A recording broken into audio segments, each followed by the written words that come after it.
जब हम स्कूल्स में थे हमारे समय में एक सब्जेक्ट हुआ करता था। सब्जेक्ट था संस्कृत। अध्यापक आता था, अध्यापिका आती थी, पूछती थी तुम क्या कराती पूरी क्लास को। क्लास भी वैसी जवाब देती थी। कुछ रट्टेबाज थे वो भी बोलते थे हम यह कराती।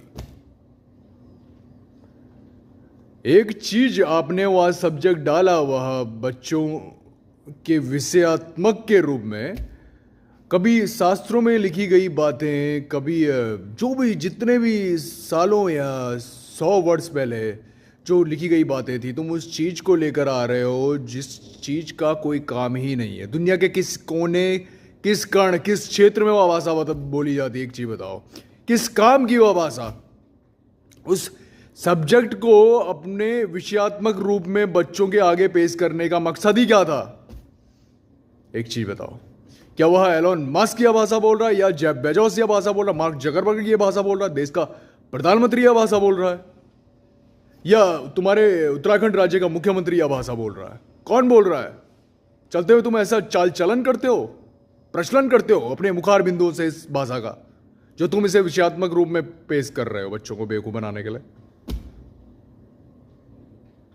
तुम लोगों ने क्या वो सारे पंडित ताइनी लाइन में घुसाने थे, ब्राह्मण बनाने थे, पंडित बनाने थे सारे?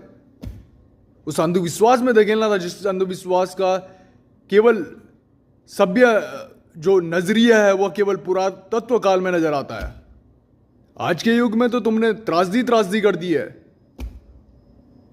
किस काम की वह भाषा? एक चीज बताओ, कौन बोल रहा है उस भाषा को? सोचने वाली बात यह है। उसके बजाय तुम कुछ ऐसा प्रैक्टिकली सब्जेक्ट अगर उसमें जोड़ देते जो कि किसी न किसी रूप में जो है आदमी की स्किल्स को आने वाले साल में बनाने के रूप में ही प्रयुक्त लाया जाता, तो कितनी अच्छी बात हो सकती थी। सोचिए, हो सकती थी कि नहीं हो सकती थी? लेकिन आपने वही घिसी पिटी झूठी मनगढ़ंत दर्शन शास्त्र लोगों के बीच में रखा और उनके बच्चों के सामने रख के खुद का ही नाम डुबाया है, दूसरों का नहीं।